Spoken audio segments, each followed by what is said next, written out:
Kesempatan malam hari yang baik kali ini Allah Subhanahu wa taala mempertemukan kita kembali di 105.3 Cahaya FM, dipancarluaskan dari Jalan Raya Nagrag, kilometer 3, Desa Nagrag Selatan, Kecamatan Nagrag, Kabupaten Sukabumi.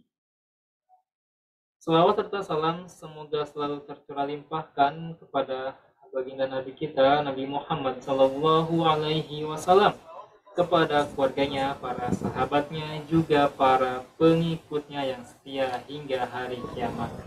Sahabat iman, senang rasanya saya Kang Misbah kembali menjadi moderator kesempatan talkshow interaktif kesehatan Ibu Nabawi. Nah, pada kesempatan malam ini akan disampaikan oleh Profesor Dr.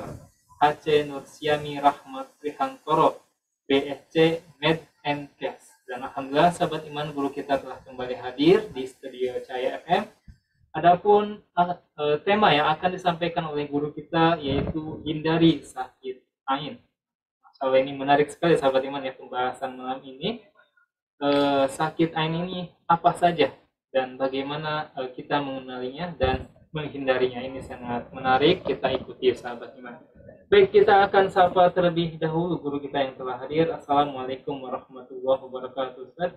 Waalaikumsalam warahmatullahi wabarakatuh. Bagaimana kabar, Ustaz? Alhamdulillah, Masya Allah, tabarakallah Kang Misbah. Alhamdulillah sahabat iman, guru kita dalam keadaan baik, sehat, dan kembali akan menyampaikan ilmunya dari talkshow kesehatan Ibu Nabawi, hindari sakit ain.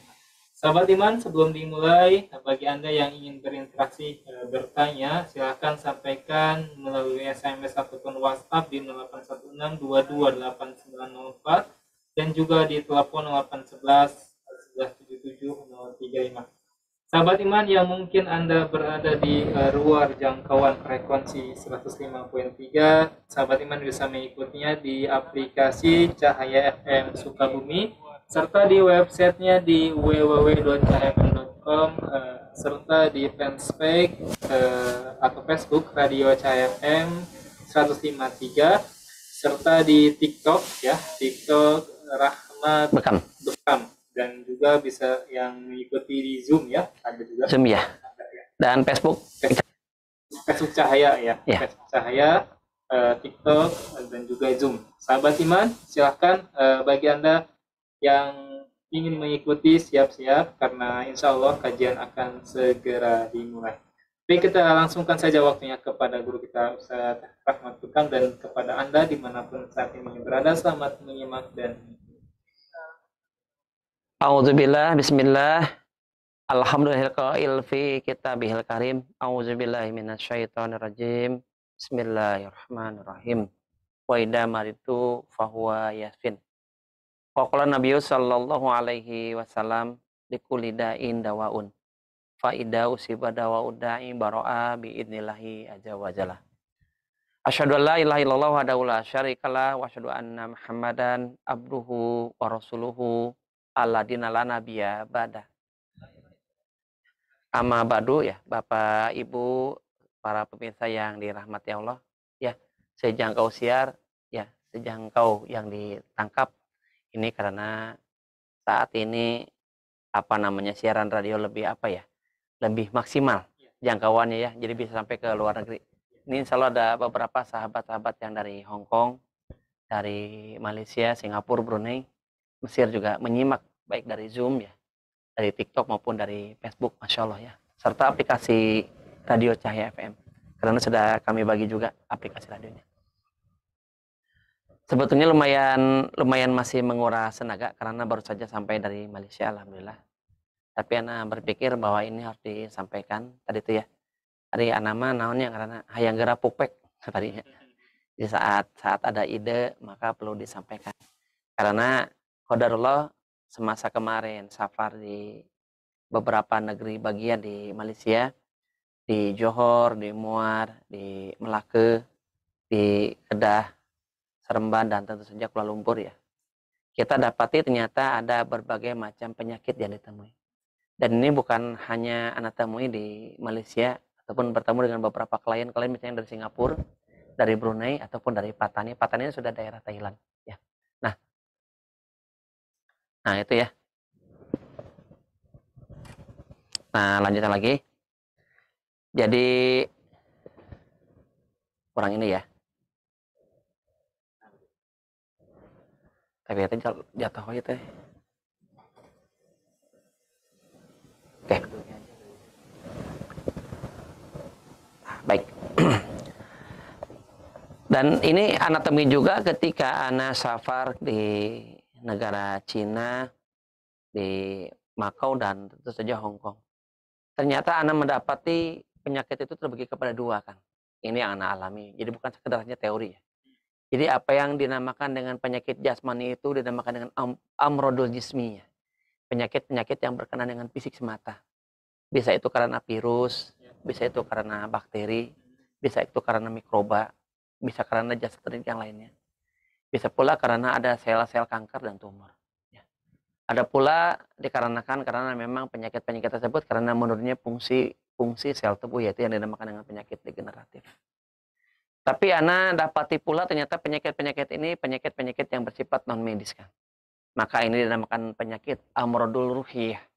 Penyakit-penyakit yang diakibatkan oleh satu yang bukan berasal dari makhluk ya, tetapi dari bukan makhluk sifatnya bio ya, tapi dari sesuatu yang sifatnya ada apa namanya alam astral ya. Ya, jadi yang alam matematika gitu kan dan sebagainya, artinya alam gaib lah. Dan ini nyata. Misal suatu hari ketika anak terapi salah seorang ada yang berkewarganegaraan Hong Kong ya, dia sakit sudah hampir 3 tahun sakitnya. Dan seluruh rumah sakit yang ada di Hong Kong, hospital-hospital yang ada di Hong Kong, itu menyatakan menyerah. Penyakit ini tidak terketahui penyebabnya. Ya, tidak diketahui apa yang menjadi asal muasalnya. Ya, apa sindromnya tidak diketahui. Tapi ketika anak temui, dia agamanya Konghucu loh Kang. Dia Konghucu agamanya. Istrinya kalau tak salah agamanya Katolik. Nah, ya, qadarullah, ya. Jadi dia itu ketika sedikit saja dibacakan Al-Fatihah, dia reaksikan. Aneh memang. Padahal itu agamanya adalah Konghucu.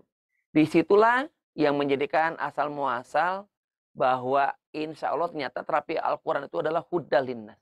Bisa untuk seluruh manusia. Bukan hanya muslim semata. Memang di situ. Maka ketika di Al-Quran di beberapa kali disebutkan ya ayuhannas, panggilannya. Wahai seluruh manusia. Tak disebutkan ya ayuhal muslim atau ya ayuhal lazina amanu, tidak. Tapi ya ayuhannas. Nah, anak temukan itu ketika berada di Hong Kong. Tepatnya di daerah Ma On Shan. Ini orang-orang Hong Kong pada tahu nih. Ma On Shan, masih ingat anak itu lantai 33. Gunungnya sangat tinggi, Kang. Tinggi sekali, Kang. Sampai butuh beberapa 1 menit lebih tuh naik lift juga, Kang. Saking tingginya, Kang ya. Nah, jadi ketika dibacakan Al-Fatihah bereaksi, apa yang dirasakan sekujur tubuhnya panas, bagian lehernya kaku, bahunya pun tidak bisa bergerak, dia sudah di kursi roda, ya. Tapi yang masih nampak adalah semangat untuk sembuhnya. Kemudian saya tanya istrinya, jadi menggunakan bahasa translate ya. Saya tanya istrinya, dan di situ Ana diantar oleh beberapa guide dari beberapa mbak-mbak yang memang bekerja di negara Hong Kong, di negara Baton tersebut. Tolong Mbak tanyakan kepada istrinya, asal muasal sakitnya seperti apa. Ternyata suatu hari ya ibunya datang ke situ. Ibunya datang ke situ, kemudian ya ini sudah ada sekitar 4 tahun yang lalu gitu ya. Ibunya kemudian ada suatu permintaan, ada suatu hajat. Anaknya nampaknya dalam keadaan kurang kondusif, tak mampu mengabulkan permintaan si ibunya. Ya. Ibunya marah, lontar beberapa ucapan-ucapan sumpah serapah, dalin muslim. Iya tuh kabayangnya naon we disebutkeun nya. Dan nampaknya beberapa sumpah serapahnya ini berupa doa, Kang. Doa yang tidak baik, ya, mengandung doa yang tidak baik.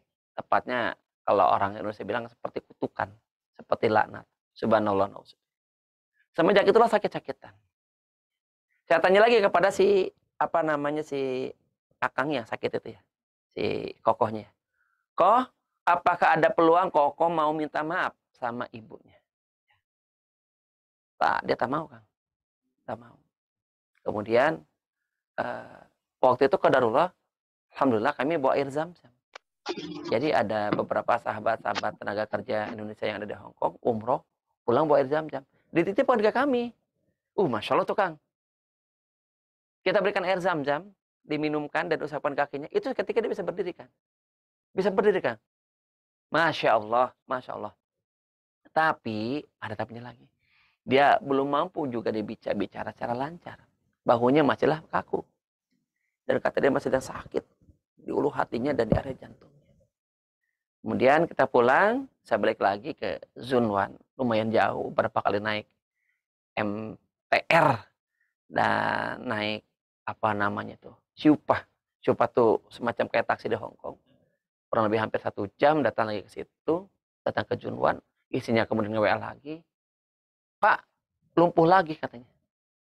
Berarti air jam-jam tadi hanya sementara. Kemudian saya bilang, tolong kepada si Koko, kepada suaminya agar dia mau minta maaf sama ibunya. Pokoknya nggak mau. Pokoknya nggak mau. Ya, pokoknya nggak mau. Dia bersikeras bahwa yang salah ibunya. Ya. Kemudian ibunya pun sudah memaafkan, apalagi keras begitu. Hanya rayu. 7 hari kemudian kalau tak salah dia minta maaf. Setelah dia minta maaf, 2 hari kemudian dia meninggal. Meninggal dengan keadaan nampaknya lebih nyaman. Wallahu a'lam. Ya menurut versi mereka mah meninggal dalam keadaan baik lah gitu ya. Tapi dalam sudut pandang kita kan miftahul jannah la ilaha illallah Muhammadur Rasulullah insyaallah. Jadi kuncinya surga adalah ketika kita mengucapkan 2 kalimat syahadat insyaallah. Tapi ada satu fakta bahwa ternyata ini bukan satu kasus, sebenarnya banyak ya Kang ya. Bahwa ada sakit non medis itu adalah nyata. Di lain hari lagi saya dipanggil ke seorang nenek-nenek. Ini nenek-nenek sekarang mah. Dia tinggalnya di Causeway Bay, Hong Kong. Ya, nenek-nenek. Tadi mah pemuda, sekarang nenek. Di Hong Kong, maaf di Causeway Bay Hong Kong. Ternyata sakit yang tak jelas. Saya datang ke situ. Kemudian sama si Mbak yang jadi baby sisternya di situ. Pak Rahmat, keluarganya, anak-anaknya terpisah. Ada yang di Kanada, ada yang di USA, ada yang di Jepang, ya. Ada pula yang di satu lagi di Australia. Jadi 4 anaknya ini berhasil semua. Versi sudut pandang manusia. Versi madiyah, versi materi. Kanada, Jepang, USA, dan Australia. Kemudian, karena zaman sekarang mah canggih, coba sekarang video call. Semuanya, saya bilang. Video call lah. Video call barengan. Ya, saya hanya memfasilitasi saja. Hanya moderator saja. Video call itu, Kang. Kakaknya yang paling besar di Kanada, berikutnya USA, Jepang, dan Australia. Barengan, ngobrol dengan bahasa kanton, yang sedikit-sedikit juga insya Allah saya bisa gitu kan ya. Nanti kan oke. Sembuh, Kang. Langsung bisa berdiri. Ternyata sakit non medis yang ada pada si nenek ini adalah rindu, Kang. Ya. Dan saya dapati ini di banyak keluarga Indonesia yang nampaknya sudah lain lansia, Kang. Ya, ada banyak, Kang. Kasus-kasus semacam itu. Berarti ini sakit medisnya bukan karena ain, bukan karena sihir. Tapi lebih juga ada karena rindu. Nah, kalau yang tadi pertama itu ada unsur ainnya. Mengapa saya angkat topik ini? Ya, mengapa saya angkat topik ini? Karena realita yang kami hadapi pada pasien-pasien yang kami lakukan rawatan di Rumah Sakit Herbal Holistik sejak tahun 2010, catatkan, tahun 2010, tepatnya ketika Facebook makin membuming dan bisa diakses lewat HP ataupun Android ataupun BlackBerry waktu itu. Yang mengawali Android kalau salah Samsung. Jadi mulai bisa diakses dari dari HP, dari Android. Ya. Nah, banyak loh orang yang selfie, Kang. Selfie yang cenderung dia selfie ke narsis, Kang. Ingin memperlihatkan ya jati dirinya, eksistensinya, dan nampaknya menjadi fitrah manusia ketika makin banyak orang yang memuji, terutama wanita, maka dia semakin gede rasa, semakin tersanjung, ya, semakin merasa melambung, dan merasa sangat senang sekali. Tentu ini kesenangan semu. Dan dia abai terhadap bahaya yang jauh lebih besar mengintai kepada para orang-orang tersebut yang suka dengan selfies yang cenderung kepada narsis. Kan mudah, Kang, jepret foto, kemudian posting, jepret foto posting. Kemudian muncullah aplikasi IG. IG ya, Instagram. Itu sudah 2012 kalau salah. Ya, selain WhatsApp yang dahulu, kemudian 2013 kemudian muncul Telegram, sudah WhatsApp 2011 saya sudah ada. Kemudian muncullah ya, dan lain-lain ini banyak Kang ya. Makin banyak ya, makin banyak. Datanglah kepada kami beberapa pasien dengan keluhan, bisa dicatat nih Kang ya. Nah, bisa dicatat. Dan kebanyakan qadarullah adalah wanita. Dan yang kebanyakan datang adalah wanita. Datang pertama, Pak Rahmat, aku sakit pada jam-jam tertentu. Aku sakit pada jam-jam tertentu. Boleh Uhti sebutkan apa saja Uhti masa nyaman. Pada 2 pergantian waktu Pak Rahmat. Pada waktu syuruk, yaitu pada waktu dari malam ke pagi. Orang Sunda bilang careng-cangtihan. Mulai nampak ketika tiang-tiang ada. Artinya sudah mulai akan muncul sinar matahari. Yang keduanya adalah pada waktu maghrib atau senja. Yang orang tua dulu bilang menamakannya adalah sandekala. Perpindahan 2 waktu. Pagi dengan petang. Malam dengan siang. Ya, ini apa namanya sandekala ini. Perpindahan. Nampaknya orang tua dulu menyebutkan ini bukan tanpa alasan. Ya, qadarullah zaman saya masih kecil, saya mengalami beberapa anak yang hilang kan. Setiap mau maghrib Bang. Saya ngalamin Kang. Ya, saya ngalamin, tapi bukan saya yang objeknya ya, nauzubillah. Tapi beberapa kawan-kawan sejak SD.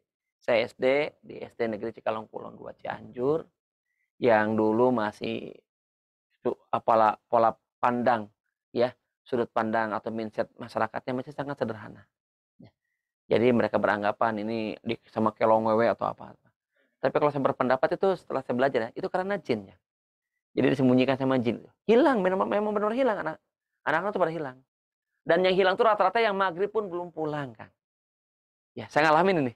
Jadi kalau di kampung kami main bola di tengah sawah, sawah yang kering loh Kang, yang habis dipanen. Ya, mulai itu setelah asar, selesai itu azan maghrib. Ini ada beberapa anak yang azan maghrib dia masih apa namanya, masih main bola. Saya ketika biasanya azan maghrib, Allahu Akbar, itu berhenti. Paham nggak? Ini enggak. Ya. Jadi ada banyak kan, itu banyak yang hilang Kang. Itu disembunyikan sama jin. Ada yang ketemunya di kandang ayam, ada yang ketemunya itu di tempat beduk, ada yang ketemunya itu di atas pohon kelapa. Iya betul Kang. Ada yang ketemunya itu di sela-sela dapuran pohon-pohon bambu gitu kan. Karena saya ikut nyari. Saya ikut nyari. Jadi apa namanya, semenjak saya kelas 5 setelah mama meninggal, saya termasuk orang yang ibaratnya survival lah. Jadi gaul dengan orang-orang dewasa gitu kan ya.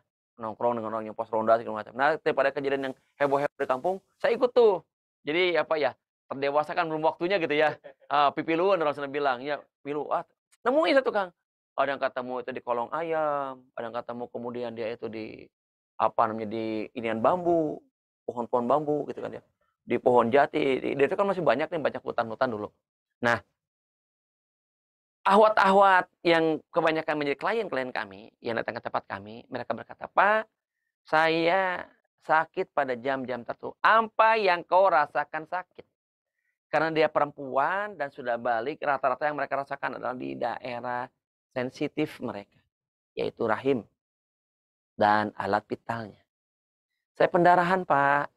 Padahal saya sedang tidak haid, sedang tidak ada apa-apa. Orang saya masih kuliah kok. Dan saya masih virgin, belum pernah melakukan hubungan intim dengan siapapun. Kan aneh, Pak. Nah, saya bilang. Tapi coba Uhti ingat, apa yang pernah Uhti apa terjadi semacam insiden ataupun sesuatu hal yang menarik beberapa waktu belakangan ini yang Uhti ingat. Saya pondok sih, Pak. Saya mondok di pondok tahfiz, Pak. Dan alhamdulillah saya sudah mutkin, saya sudah hafal Quran.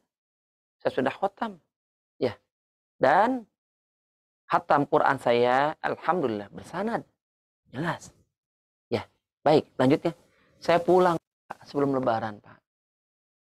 Terus ketika pas sedang ramai-ramai silaturahim di keluarga besar mama saya, tiba-tiba ada beberapa bibi-bibi dari pihak ibu, dari pihak mama. Bilang apa mereka? Oh ini Uhti Aisyah.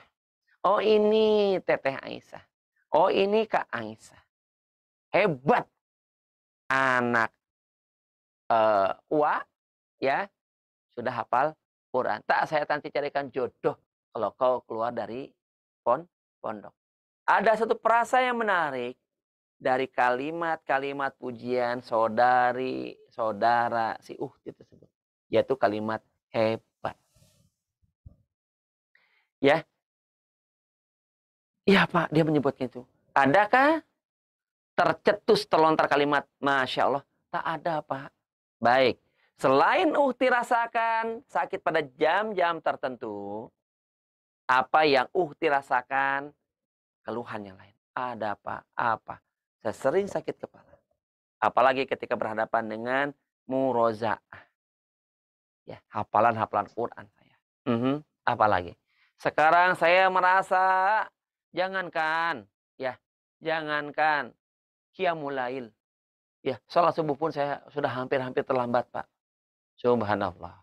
Apalagi, Pak, ketika ada yang membaca Al-Quran, ya, atau saya membaca Al-Quran hafal, murozaah hafalan saya, lebih dari 3-4 juz, dada saya merasa sesak. Padahal dulu sehari bisa sampai 5 juz, ya, murozaah saya. Subhanallah. Apalagi yang Uti rasakan. Ketika membaca Al-Quran, ya, nampak, ya, pandangan mata saya menjadi kabur. Kang, poin-poinnya, Kang. Terus, afwan ya Uhti. Nah, ini saya dilihat ya, itu pun didampingi sama keluarganya, Kang. Ya. Sama bapak ibunya, didampingi. Lihat, ternyata tatapan matanya seperti agak kosong, Kang. Oke, para pemirsa bisa menyimak ini. Nanti kalau kita melihat ternyata sakit pada jam-jam tertentu, hafalan banyak yang hilang, menghafal susah, move on susah, ya Kang ya. Kemudian rasanya itu males sekali, ya. Kemudian kepala, iya mager Kang, rebahan, ya. Bangun subuh sering kesiangan, ya. Sering mimpi tak nyaman, mimpi tak enak, mimpi ketemu hantu, mimpi ketemu orang misterius yang sama, mimpi berada di tempat yang angker berulang-ulang. Mimpi ketemu binatang buas, wabil khusus adalah ular atau burung gagak. Mimpi pula dia terjatuh dari ketinggian, ya, yang sangat curam dan sangat tinggi, ya. Nah, dan ini berulang-ulang. Bangun tidur bukannya rasa nyaman, rasa fresh, tapi yang dirasakan adalah penat yang hebat. Merasa dia memikul beban yang luar biasa berat, ya. Kemudian tatapan matanya sering kosong. Konsentrasinya sering buyar. Ya. Kemudian ya, sering pula dia menjadi amnesia. Bahkan amnesia akut. Tiba-tiba dia lupa akan hal-hal yang sangat prinsipil. Bahkan di beberapa kondisi lupanya lupa yang sangat keterlaluan. Ya, padahal di depan mata misalnya dia simpan kacamatanya, di depan matanya dia simpan mushaf, di depan matanya dia simpan perlengkapan ya buat sholat bukan dan sebagainya Kang ya, ataupun perlengkapan buat ke kamar mandi dan sebagainya. Tak bisa dia temukan padahal di depan matanya. Dia lupa bahkan pernah hari ini hari apa. Nah, hari ini kan hari Rabu kan. Ya, hari Rabu ini adalah tanggal 2 November 2022. Insya Allah masih ingat. Nah, orang-orang beberapa yang kena ain itu dia lupa kan. Bahkan yang paling fatal dari serangan ain adalah sampai dia lupa lupa nama dirinya sendiri. Subhanallah. Ngeri Kang ya? Ngeri Kang. Ngeri Kang. Ya. Kemudian wajah yang tiba-tiba menua. Dan ini berkali-kali anak temui. Berkali-kali anak jumpai. Ya, berkali-kali anak jumpai hal semacam ini. Sangat-sangat mengerikan. Ya. Bahkan sudah selevel trainer Tribun Nabawi yang terkenal pun nauzubillahi pernah kena serangan ain. Ada seorang ibu trainer yang sangat terkenal. Ya, sangat terkenal, bahkan mancanegara. Tiba-tiba dia pakai nikob, padahal nggak pernah pakai nikob. Assalamualaikum. Iya sah. Iya Kang Rahmat, saya Teteh. Oh ya Allah, saya hafal suaranya. Iya, iya, kenapa, kenapa Teh? Masya Allah, Teteh pakai nikob. Luar biasa, Masya Allah. Aduh maaf Kang, anak tuh pakai nikob bukan karena alasan syar'inya, tapi alasan medis. Kenapa? Sepertinya saya kena ain Kang. Teteh dulu tanya dari mana kena ain? Ya lihatkan aja fotonya sekilas, fotonya. Ya Allah, nampak wajahnya seperti nenek berondong. Dari yang dulunya Jamilah Kang ya, Masya Allah. Seperti kayak nenek berondong Kang. Nauzubillah, summa nauzubillah. Saya ucapkan subhanallah, nauzubillah, astagfirullah, astagfirullah. Naudzubi kalimatil hitammati min syarri ma Allah yahdik, Allah yahdik saya bilang. Hasbunallah, hasbunallah. Kenapa Teh? Ceritakanlah dia asal muasalnya. Dia pernah posting sesuatu hal di media sosialnya, kemudian banyak yang pro kontra lah postingan dia itu. Pokoknya tentang masalah ta'adud. Nah, ta'adud itu nggak aneh. Ya, ta'adud kan dia merestui ta'adud suaminya. Ya, ternyata ada pihak feminis yang tidak suka, dihujatlah dia. Jadi dari sekian yang saya baca itu sekitar 3.000 komentar di sosial medianya, Kang. 3.000 komentar, Kang. Saya sempat sekilas baca yang pro dan kontra. Yang pro ta'adud, ya biasalah. Udah sama-sama kita tahu hujahnya seperti apa. Yang kontra juga sama. Hujahnya seperti apa? Hujah mereka anti ta'adud. Ternyata beberapa hari persis setelah postingan tersebut, dia merasa seluruh tulang belakangnya remuk, Kang. Remuk, dia mengalami hal-hal yang misterius, dan terakhir wajahnya yang tiba-tiba seperti menua 30 tahun, 40 tahun. Dari wajah usia aslinya sebenarnya. Subhanallah, nauzubillah, summa nauzubillah. Nah, ini terjadi. Ya, ya. Jadi dari hal ini maka bisa dikatakan bahwa yang dinamakan dengan sakit ain itu dikarenakan adalah karena pandangan mata yang pertama. Dikarenakan karena pandangan mata. Pandangan mata yang melemparkan ain itu dua, Kang. Ya, serta para pemirsa. Yang pertama adalah pandangan mata karena kekaguman yang berlebihan. Dikarenakan karena kekaguman yang berlebihan. Hingga terlontarlah pujian-pujian, baik secara langsung face to face, secara kopi darat, secara offline, maupun pujian-pujian secara offline. Maka saya berkali-kali katakan, hati-hati adik, hati-hati uhti, hati-hati teteh, hati-hati bu, empok, mbak, ayu. Jangan posting fotomu secara vulgar di media sosial. Tapi kan aku pakai jilbab. Gak peduli pakai jilbab, pakai niqab, apalagi yang tertampak aurat. Itu menjadi sasaran ain selama Anda adalah muslimah. Sampai sejauh ini yang paling banyak anak tangani adalah 100% dari ahwat adalah muslimah. Begitu ya Kang ya? Muslimah Kang. Jadi kalau non muslimah, qadarullah anak belum pernah menjumpai atau menangani. Ya. Oke, lanjut lagi. Pujian-pujian tadi berupa kekaguman-kekaguman yang nampaknya melewati batas. Ih, cantiknya. Ai, kamu. Begitu mempesona. Begitu beautiful, begitu jamilah dan sebagainya. Ternyata itu bisa menjadi pintu masuknya sihir ain bila tidak disertakan kalimat ataupun lafaz Allah. Bisa Allah cukup atau ditambah dengan subhanallah atau masya Allah atau tabarakallah. Ya. Nah, ini ada kisahnya Kang. Next nanti saya bacakan hadisnya. Tapi secara garis besarnya ada seorang sahabat Ansor yang bila dia melihat apapun ternyata terdampak. Ada sahabat yang sedang naik pohon kurma, sahabat Ansor ini melihat Kang. Ternyata tiba-tiba jatuh Kang. Luk jatuh. Subhanallah. Ketika suatu hari ada perkebunan kurma yang buahnya sudah masak ranum. Jadi kalau di Madinah memang banyak perkebunan kurma. Di Madinah tuh memang dari seluruh jajaran Arab yang paling banyak perkebunan kurma, salah satunya adalah Madinah kan. Jadi kalau antum punya 100 saja pohon kurma, sudah kaya raya Kang, apalagi kurma aja. Iya serius Kang. Apalagi lebat begitu Kang. Iya, betul Kang. Karena bisa langsung, apalagi kalau pas musim umur musim haji ya Kang ya. Masya Allah Kang, gitu ya. Tiap hari di Madinah itu yang borong kurma selalu ada saja Kang. Terutama dari jamaah Indonesia. Nah, dia melihat itu, siapa namanya si sahabat itu. Ternyata pohon kurma itu dalam hitungan jam itu rontok semuanya Kang. Kemudian lewat pula. Waktu itu ada serombongan kafilah dagang yang baru pulang masuk ke kota Madinah. Dia tatap semua hewan-hewan onta tersebut. Semuanya seketika pada lumpuh. Ya. Nah, kemudian terdengarlah berita ini ke hadapan Rasulullah SAW.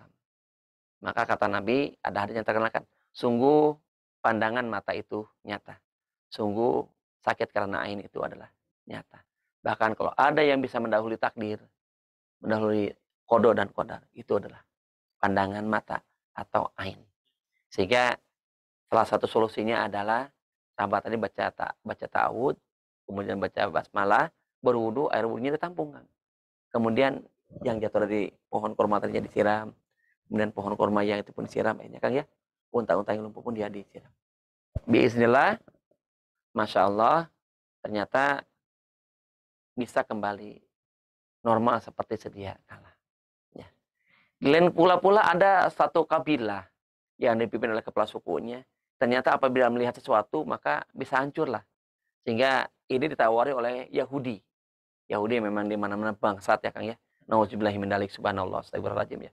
Jadi mereka menawari untuk menyihir Rasulullah Shallallahu Alaihi Wasallam. Ya. Dan terberitakan kalau tak salah dalam riwayat ini mereka gagal. Karena langsung ya Allah melalui malaikat Jibril memberitakan kepada Rasulullah untuk ada benteng doa-doa perlindungan. Ya. Itu salah satunya adalah zikir pagi dan petang. Ya. Ini kalau dari kekaguman dan korbannya sudah sangat banyak, Kang. Ya. Yang nyata itu yang pernah anak alami langsung ketika terapi. Bagaimana seorang pengusaha yang terkenal, dia punya anak 3, perempuan, kaya raya, Kang. Kaya raya, Kang. Pak Haji dan Bu Haji. Menginginkan anak laki-laki. Lahirlah ternyata anak laki-laki. Terusnya jauh, Kang. Hampir beda 8 tahun sama kakak yang paling pangais bungsunya ya, Kang ya. Sama anak yang nomor 3 ini. Lahirnya si bayi tersebut disambut dengan sukacita. Akikahnya dibuat semewah mungkin. Seperti pesta. Ketika hitanan si anak pun dibuat, gebiah. Mungkin termewah sekota tersebut. Saking ini. Segala macam keinginan, segala macam dikabulkan. Dan qadarullah anak tersebut menjadi salah satu murid ana dulu. Ketika waktu ana ngajar di SDIT Al-Ummah, Cibadak, Sukabumi. Dan sudah ana nampak pada tatapan matanya. Anak beda ini. Ana merasakan yang lain ya Kang ya. Ini beda nih. Akhirnya dipanggil. Pas dipanggil ke rumahnya ternyata dia sedang menggenggam beberapa BlackBerry ayah dan ibunya. Malam jam 11 malam dia minta permintaan. Ya, dia request satu permintaan. Ya menurut saya itu nggak lazim dan nggak normal. Masa jam 11 malam dia minta dibelikan motor Mio. Ya, saya istighfar berkali, istighbar. Kalau dia lagi marah, matanya mau merah gitu kan. Dicemplungin Kang, seluruh BlackBerry itu ke akuarium Kang. Atau rusak lah Kang. BlackBerry cemplungin ke akuarium. Pulang, rusak lah. Saya bacakan langsung ya. Na'udzu bikalimatillahi tammati min syarri ma khalaq. Bismillahilladzi la yadurru ma'asmihi sayyi'un fil ard wa la fis samai wa huwas samiul alim. Reaksi Kang. Gitu kan. Beres. Duduknya. Qadarullah pingsan. Setelah pingsan tanya ibunya. Apa yang sudah terjadi Pak Haji, Bu Haji? Pak Rahmat. Memang kami merasa ini salah kami. Kenapa? Pertama kami memanjakannya. Yang keduanya kami pasang foto-foto close up-nya dia. Si anak yang memang bungsu yang tampan. Tampan masalah. Tapi dari semua fotonya tak ada satu pun lafaz Allah. Dan tak pernah kami ucapkan Alhamdulillah. Selalu kami rasakanlah kekaguman. Kekaguman yang nampaknya berlebihan. Ya, sebagai seorang orang tua kepada anak. Dan semakin saya merasa melihat matanya, nih Kang, dalam foto itu Kang, kami seperti disiram oleh mata yang di foto tersebut Kang. Jadi kami seperti terkalahkan. Apalagi pas ketemu dengan nyatanya si anak tersebut, ketika anak minta apapun, kami kalah Pak Rahmat.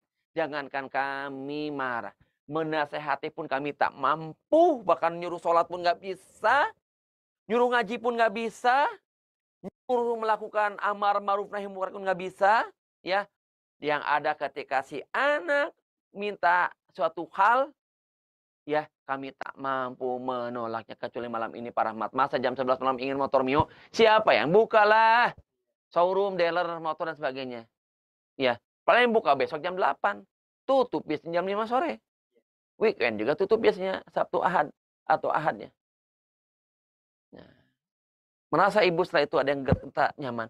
Iya Pak Rahmat, kami sering sakit. Si anak pun kadang-kadang sakitnya nggak jelas. Pernah kalau nggak salah anak tersebut step. Tapi ketika dibawa step kejang ya Kang ya. Kejang di atas 40 derajat, itu panas. Ketika dibawa ke dokter anak, ternyata nggak ada penyakit apa-apa. Gimana Pak Rahmat? Indikasi kuat anak ibu terkena ain. Apa ini tuh Pak Rahmat? Kekaguman pandangan Bapak Haji dan Ibu Haji kepada Ananda. Sebutkan namanya F yang berlebihan. Dan tak pernah meminta bantuan pertolongan kepada Allah Subhanahu wa taala. Dan tak pernah menyertakan lafaz Allah Subhanahu wa taala. Masya Allah, tabarakallah, alhamdulillah, la quwata illa billah. Ini adalah kalimat-kalimat yang mencegah terjadinya lemparan ain. Ini terjadi kan? Ini terjadi. Ya. Nah, ya. Setelah itu kemudian dibacakan rukyah segala macam. Kabar terakhir, anak ini sekarang alhamdulillah sudah kuliah. Sudah kondusif. Tapi ekonomi keluarganya sudah babak belur. Kan? Ya. Dia terbangkrutkan seluruh usahanya, seluruh niaganya oleh ulah satu anak ini. Maka hati-hati dengan lemparan ain. Ya, itu adalah dari pandangan mata yang kekaguman. Dan masih banyak lagi case-case yang lain, kasus-kasus yang lain. Ya, ya, fakta-fakta yang lain kalau disebutkan cukup panjang. Bagaimana dengan pandangan mata yang hasad? Ini pun banyak terjadi. Ya, nauzubillah, summa nauzubillah. Maka hati-hati, ya, terutama para muslimah, ya, dalam posting-posting profile diri. Maka kalau saran saya, kalaupun muslimah punya sosial media, zero privasinya diri saya yang bisa melihat. Yang keduanya adalah zero. Zero filter, nggak ada foto sama sekali. Nihil. Ya, mudah. Profilnya Al-Quran, hadis, ya Kang ya. Pemandangan, boleh lah ya. Kemudian, apa yang sifatnya natural, sebagainya ya. Ataupun herbal, ataupun tadi, nasihat-nasihat, dakwah, ataupun tips, resep, dan sebagainya. Atau jualan. Jualan online. Oke, tak apa-apa. Itu pun barang ternyata hati-hati Kang. Ternyata ada banyak kasus barang pun bisa terkena ain. Maka ada riwayat sahih bahwa Rasulullah SAW itu menamakan barang-barangnya.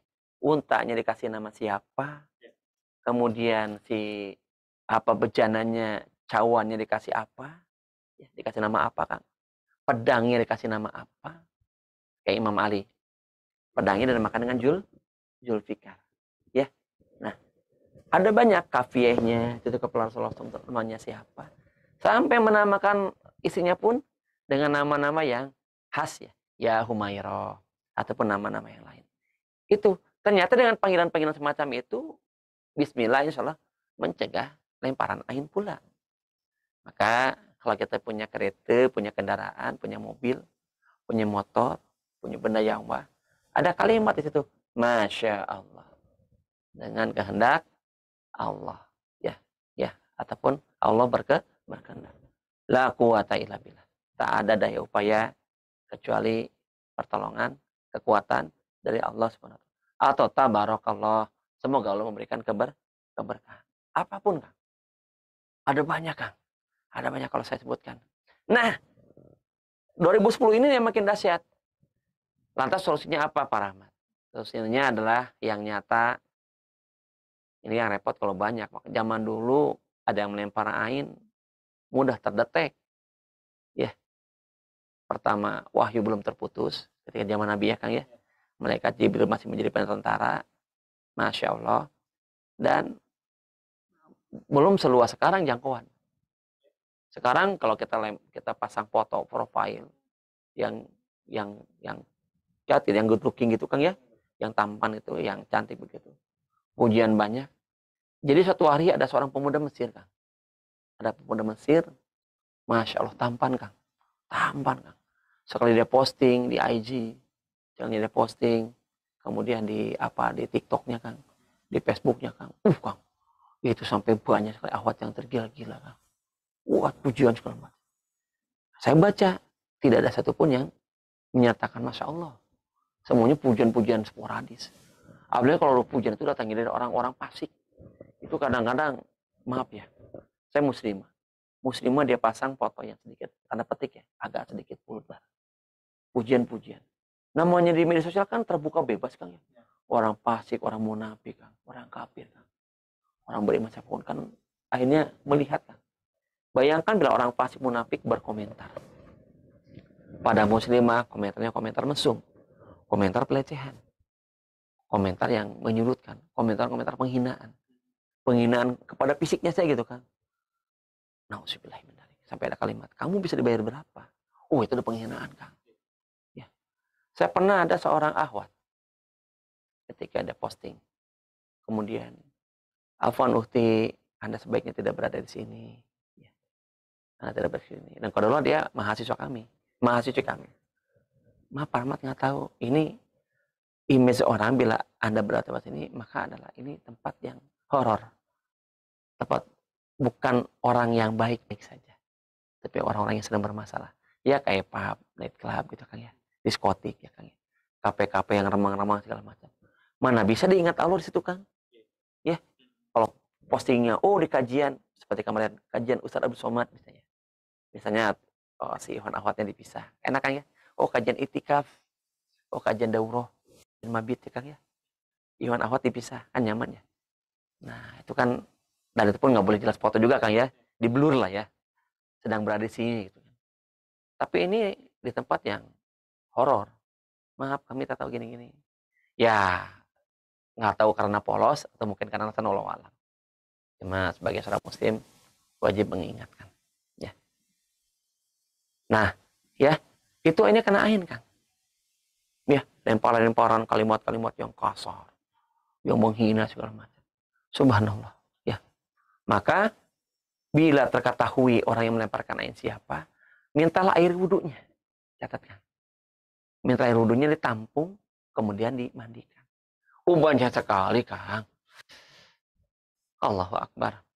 Suatu hari ada seorang ukti, dia berada di daerah salah satu kota di Jawa lah ya Kang ya, nggak usah sebut namanya. Maaf ya, dia Jamila, sarjana, punya usaha mandiri, cerdas, salihah, kok nggak nikah-nikah? Kok dia belum nikah-nikah Kang? Ayah neon ya. Hanya ibunya bilang, Pak Rahmat doain dong Mbak. Ibunya. Baik. Memang ibu pernah ucap apa sama Pak? Panggil emaknya sini, panggil mbaknya. Gini Pak Rahmat. Bu pernah bilang sama saya tuh dulu, pelan-pelan. Yang intinya semacam kayak nyumpahin. Paham ya kan?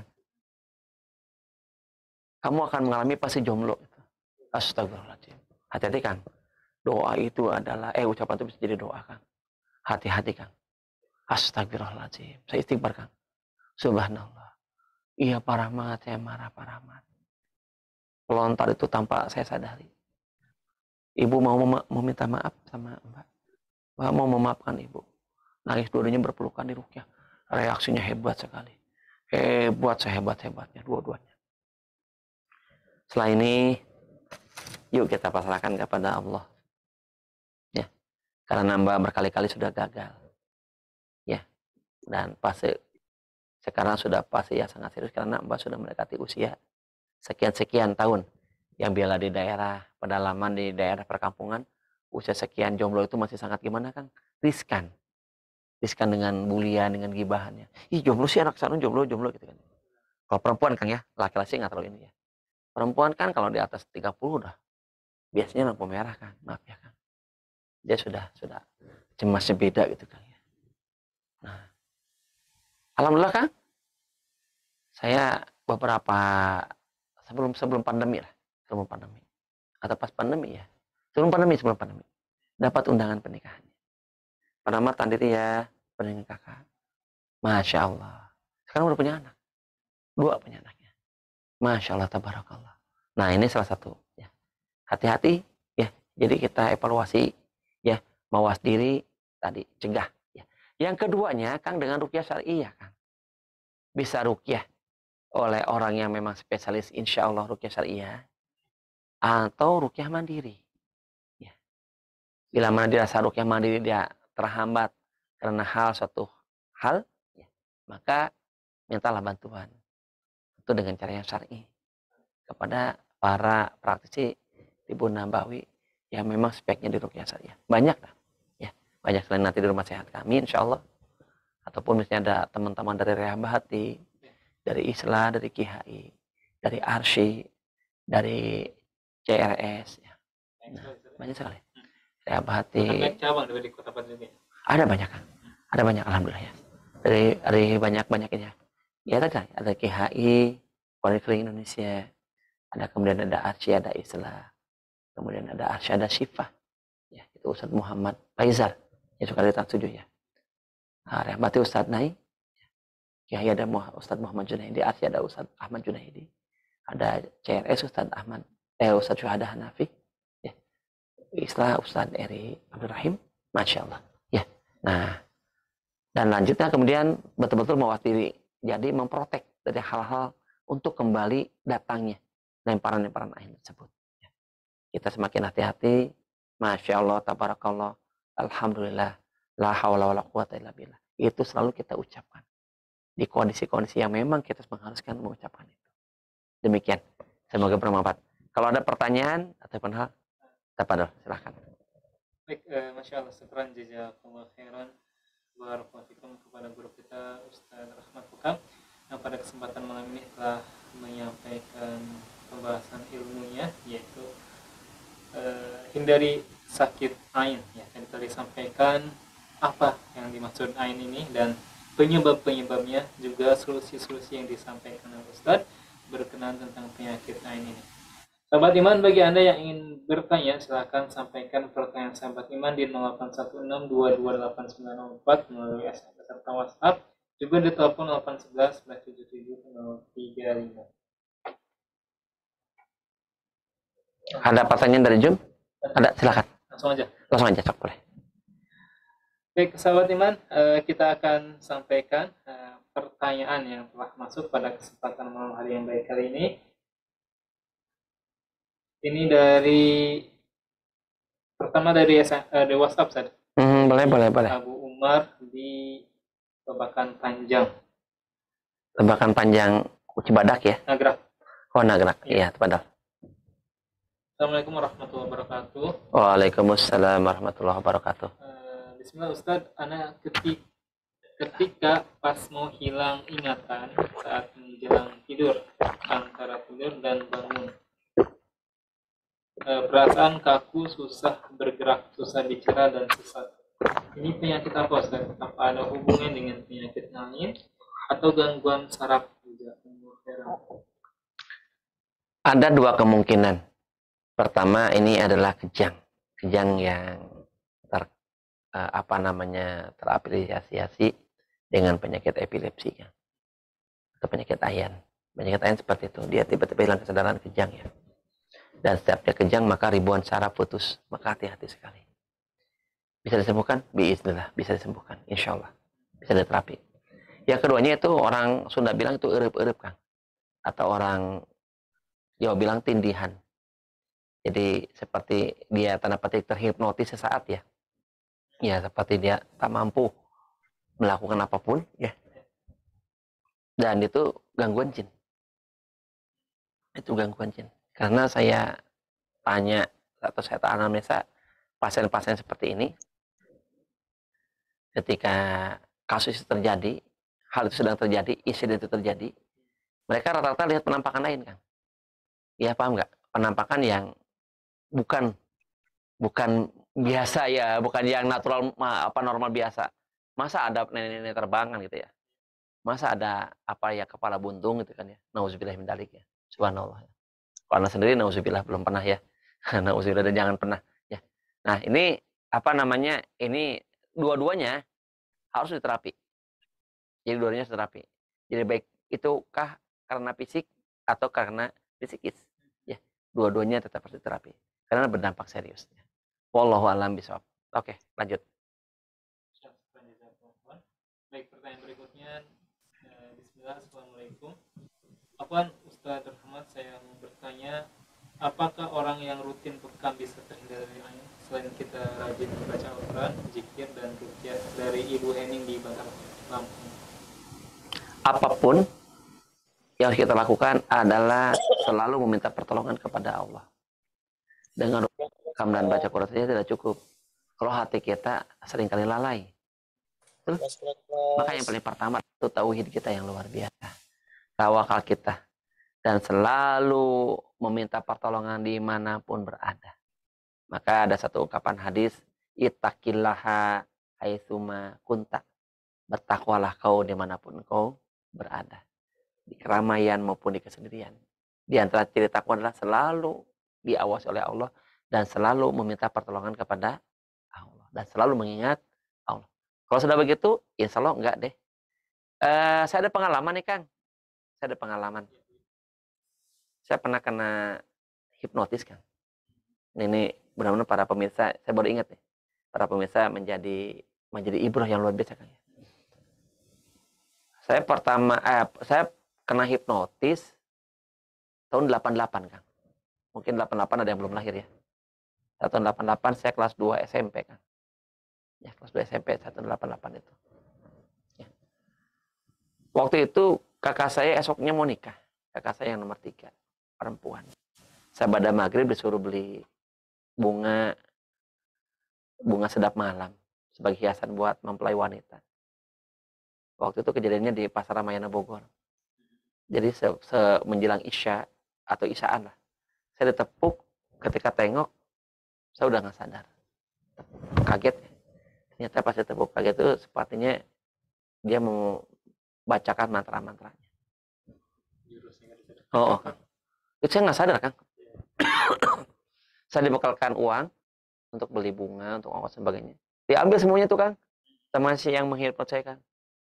Ketika orang itu sudah nggak ada, saya baru sadar Kang.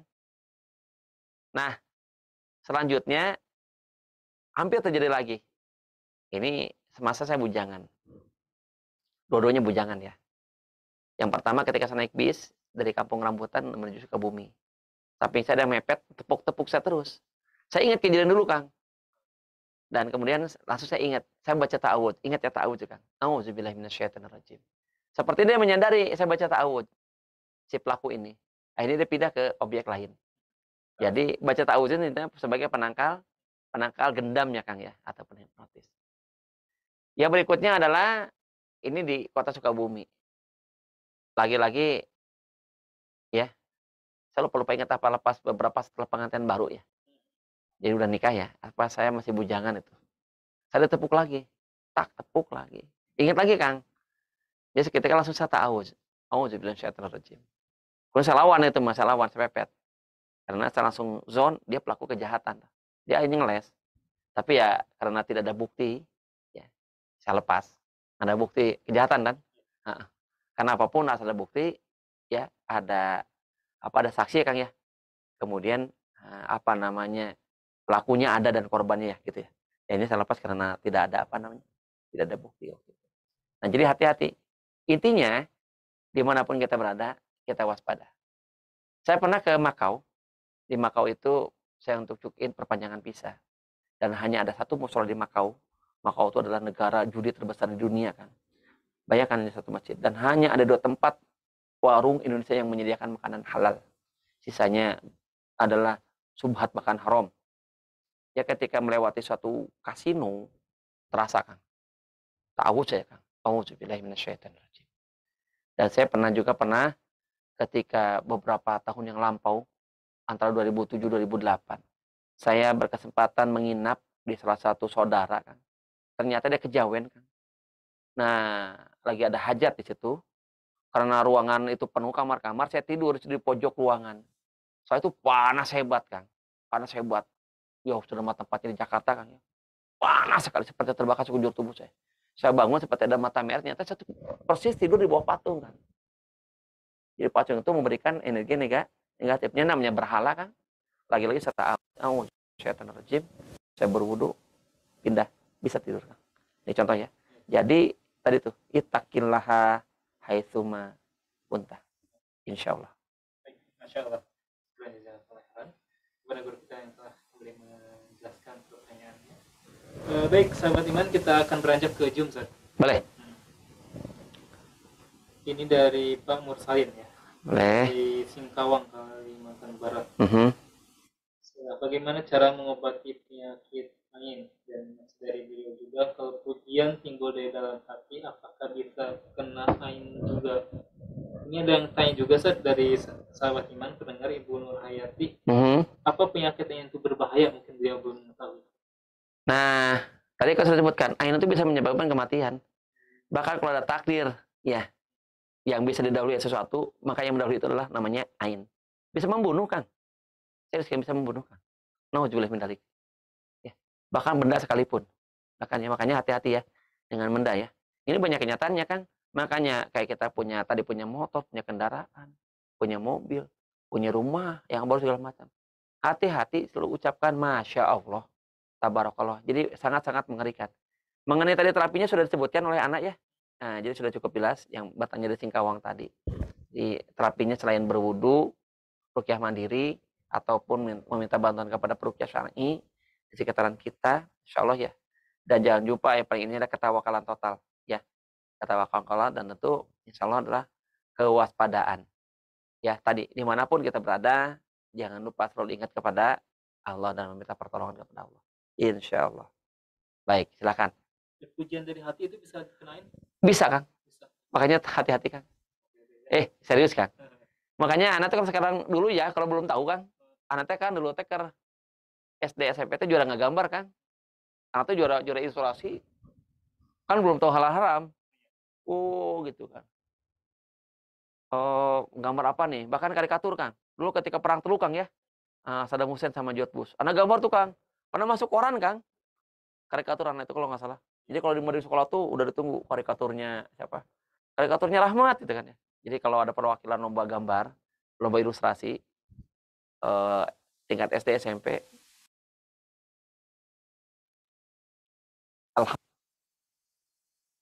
alhamdulillah angkatan SMP Ciampea dan STM Bogor ya, mereka langsung ngeh ya, masih ingat gitu. Nah, ada kagum, ternyata ada beberapa akhirnya yang digambar kagum, ternyata yang itu celaka, Kang. Nauzubillah min dzalik. Makanya hati-hati, Kang. Hati-hati. Tapi ada keunikan, Kang. Jadi ain ini ternyata tidak berlaku bagi orang kafir, Kang. Misalnya ada yang banyak sumpah serapah ke si Abu Janda gitu ya.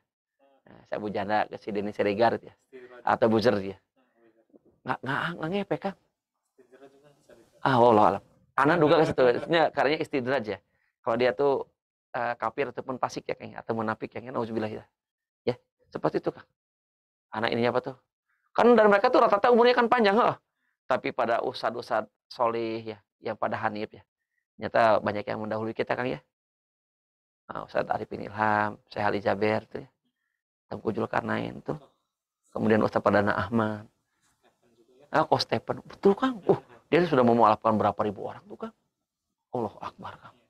Allah, serem Serem ketika pas pandemi dia sedekah miliaran itu, Kang. Pemulung amal. Padahal pemborong amal. Masya Allah. Serem sekali. Serem akan keikhlasannya insya Allah gitu, Kang ya. Nah itu ya. Dan banyak ya kisah-kisah wafat para orang-orang soleh yang lain. Nah seperti itu. Makanya hati-hati ya, orang soleh rentan dengan ain. Ya, rentan dengan ain. Berkali-kali Rasulullah SAW akan diserang seperti itu. Dan Allah melindunginya. Walaupun akhirnya terkena juga pada serangan sihir oleh seorang Yahudi ya, yang bernama Labib bin Asam tersebut. Wallahu a'lam bishawab. Baik. Ustaz, ini ada pertanyaan dari Pak Agung Nugroho. Apa pertanyaannya? Obatnya dengan air wudhu yang melempar ain itu kalau ketahuan dia yang menyebabkan ainnya tuh. Tapi kalau seandainya kita nggak tahu siapa yang melempar ain, bagaimana solusinya saat itu? Pertama, beristighfar kepada Allah Subhanahu wa taala. Ya sudah pasti beristighfar. Astagfirullahaladzim. Ya. La ilaha illa anta subhanaka inni kuntu minaz zalimin. Ya. Istighfar lagi kan. Astagfirullahaladzim. Alladzi la ilaha illa huwal hayyul qayyum wa atubu ilaihi. Wa dzunub. Astagfirullah, hasbunallah. Sebutkan hasbunallah kan. Hasbunallah. Quwata illa billah. La quwata illa billah. La quwata billah. Setiap postingan kita niatkan untuk syiar. Nauzubillahi min dzalika, astagfirullahaladzim. Bukan pamer. Bukan untuk manas-manasin. Bukan pengen sum'ah, pengen astagfirullahaladzim. Niatkan untuk syiar. Untuk syiar Islam, untuk dakwah. Ya. Untuk sekedar menampakkan kenikmatan yang telah Allah berikan. Ya. Karena khawatir di luar sana ada ribuan mata hasad yang siap menerkam kepada kita. Nauzubillahi min dzalik. Ya. Astagfirullahaladzim. Ya contoh kayak Facebook anak kan berkali-kali dihack. Mungkin udah disebutkan puluhan kali kena hack. Anak belum pernah ngehack orang lain. Tapi ada dihack, tak apa-apa. Itu kan ngurangin berniat jahat kan. Digibah, difitnah segala macam. Kita beristighfar saja kepada Allah. Serahkan semuanya kepada Allah. Ya Allah berikan yang terbaik menurutmu. Apakah mereka akan diberikan azab dengan keadaan Allah atau diberikan ampunan? Ya, jangan sudah zalim kepada orang lain. Udah, yang penting kita tak boleh jahat kepada orang lain. Kita fokus lagi ya. Kita fokus dengan kebaikan dan selalu meminta pertolongan kepada Allah. Ya, tadi ya, pertama istighfar. Yang keduanya ruqyah mandiri. Ana pernah kena kalau tak salah serangan ain. Beberapa hari anak tuh nggak bisa bicara. Tiba-tiba sekalinya bicara. Bukan. Dan kalaupun ternyata bicara, ternyata udah cenderung kepada cadel dan gagal. Hingga waktu itu beberapa pekan tidak bisa melayani klien dan tidak bisa adakan event training. Apa yang Anda lakukan? Anda ruqyah mandiri kan. Ya, Anda kumur-kumur dengan air zam-zam diminumkan dan saat kumur-kumur lah kita telan dan kemudian bacalah doa-doa perlindungan dan doa-doa ruqyah syariah. Ya. Yang dasar saja insyaallah Al-Fatihah 5 ayat ya, surah ya 5 ayat awal surah Al-Baqarah, kemudian Al-Baqarah 101 102, ayatul kursi, akhir Al-Baqarah, awal Ali Imran, ya, kemudian ya Muawizat, ya, Al-Ikhlas dan Muawizat. Al-Falaq, An-Nas, ya. Insyaallah biiznillah, ya. Begitu, Kang. Satu penanya lagi, bolehlah. Sudah hampir jam 9. Ya, sok-sok disebutkan aja. Yang sudah kira-kira senada pertanyaannya di skip aja. Ya. Ini kan ajukan pertanyaan yang berbeda. Insyaallah. Oke, silakan. Ini dari Ibnu Rozi. Palembang. Silakan, apa pertanyaannya? Ini cerita dulu kayaknya. Intinya dari apa? Soal intinya cerita. Assalamualaikum, Ustaz. Saya mau bertanya perihal mimpi yang berefek pada diri saya. Saya mudik, saya mimpi dipatuk ular kobra hitam. Baik, cukup ya? Cukup sudah. Karena indikasi sihir adalah mimpinya ular. Apapun, mau anaconda kah? Horor ya, anaconda gedenya. Piton kah? Ya, atau ular saja. Atau ular kobra kah? Atau ular belang kah? Tapi yang kebanyakan dalam sihir itu adalah hitam, Kang. Jadi memang simbol sihir itu adalah ular. Ingat kisah Nabi Musa? Bagaimana para penyihir-penyihir itu yang diperintah Firaun, mereka melemparkan apa, Kang? Melemparkan tongkat-tongkat mereka menjadi ular. Dan Allah perintahkan kepada Nabi Musa alaihissalam melemparkan tongkatnya. Ya, kun fayakun. Nabi Musa bukan sihir. Nabi Musa adalah mukjizat. Karena tidak setiap yang dilemparkan seketika jadi ular. Tapi sihir itu seperti itu. Dia mengkamuflase. Termasuk dalam mimpi. Nyata, Kang, kami sering berkali-kali kan.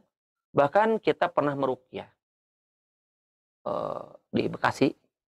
Jadi ini satu heboh. Kalau disebutkan paling heboh lah. Pernah heboh secara nasional ini. Pernah heboh viral di TV ya. Kasus ini, Kang ya. 2018 kami meruqyah di Kota Bekasi, di salah satu perumahan.